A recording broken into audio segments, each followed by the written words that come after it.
This is brand new video. Take a look. That white van, that is Gabby Petito's van. Gabby and Brian Laundrie there arriving at a Whole Foods parking lot on August 27th in Jackson, Wyoming.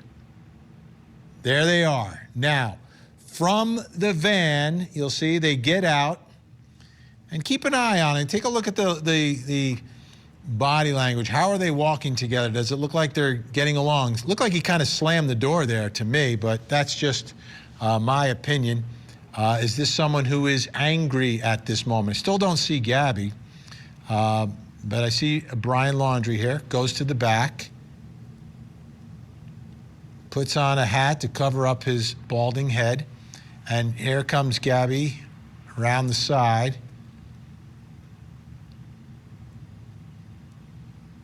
Nothing necessarily unusual here at this moment. Close the door, and now they begin to walk to the parking lot, looking to see if there's any connection. Her arms are around some bags. Again, walking into the Whole Foods. This is August 27th in Wyoming. What exactly is going on at this moment? What are they talking about? These are the last images of Gabby Petito. That's it. And then from there, they drive off. Now, before they drove off, they got into the van and ended up staying in that parking lot for 20 minutes. Okay, so now this is them exiting, coming back. Looks like they've got some stuff in their bags. They were in the Whole Foods for a few minutes, but then in that van, they stay for 20 minutes before the van drives off onto Highway 89. You'll see him back out. And let's see which way he turns as he goes back.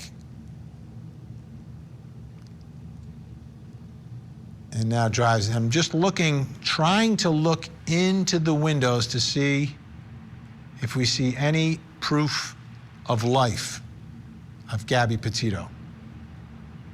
That's what I'm looking for in that passenger side window as the van exits the parking lot. I can't tell from there.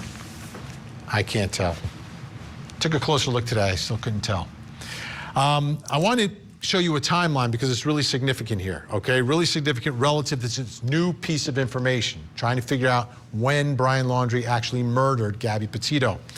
You recall, between 1 and 2, Brian and Gabby were involved in an incident at the Mary Piglet's Mexican Grill in Jackson, Wyoming. And it was like a heated type of incident. Brian Laundrie very agitated. And then at 2:11, that's when they arrived at that Whole Foods parking lot in the video. 2:14, they entered the store.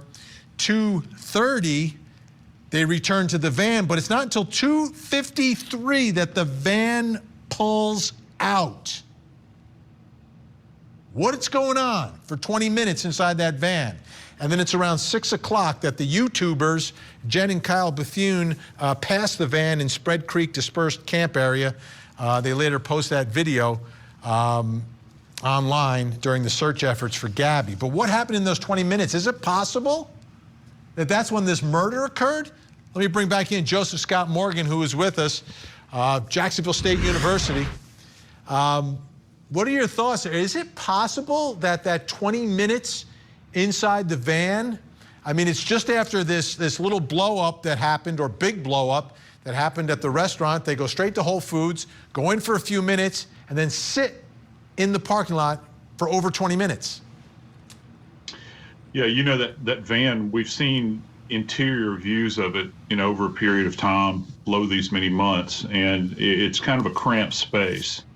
I think that you would have seen, perhaps, if there had been some kind of physical altercation within it, there is a chance that you may have seen the van moving slightly. Remember, this is a very violent act that was committed upon Gabby at this point in time. We're talking about a throttling which means that both hands were used. You would have to wrestle this person down or pin them somehow. There would have been a terrible fight for life in this environment, a real struggle. But the one thing that's always gotten me about this case, thinking about it, thinking about the forensics of it, it was some time before her remains were found. And there's all kinds of stuff that we look for as medical legal death investigators at the scene to try to pin down a time. And one of the things that we look for is, say, for instance, distribution of postmortem lividity. That's the settling of the blood. And so I understand that there is time that kind of bleeds off the clock between this incident, the Mary Piglets incident, and then where her body is eventually found. If she was lying, say, for instance, in a fetal position in that van, and had been in a deceased state and had been transported up there and eventually deposited, the distribution pattern of the postmortem lividity would be presenting on the dependent side. Say, if she's in a fetal position, with this being the contact side, the blood would have settled to this side of the body. Now, it's really hard to understand because they haven't released a lot of information from what they found at the scene then, and the position of her remains. If she's in an adjusted position where she's laying back, you could have actual two presentations of postmortem lividity. And that would be very interesting to explore, because that means that before it had fixed, it readjusted. But here's the problem. She was down for so long, there's going to be significant decompositional changes at that point. So it's going to be very difficult to read. And, Dr. Blue, the coroner, did a fantastic job with this case. I was so proud of him as a medical legal death investigator, how he handled this. But I don't know how much he had to work with at the time he made that final diagnosis, and they haven't released that information. How about inside the van itself? What would you look for if, in fact, that's where the struggle was, whether it was in that parking lot, during the ride, or when they parked at the campsite? I think that if there had been any evidence of shedding of blood, that might be something you would look for in this environment. But, keep in mind, he had his hands on this van for a protracted period of time. Lord only knows how much cleanup was done on it, rearrangement.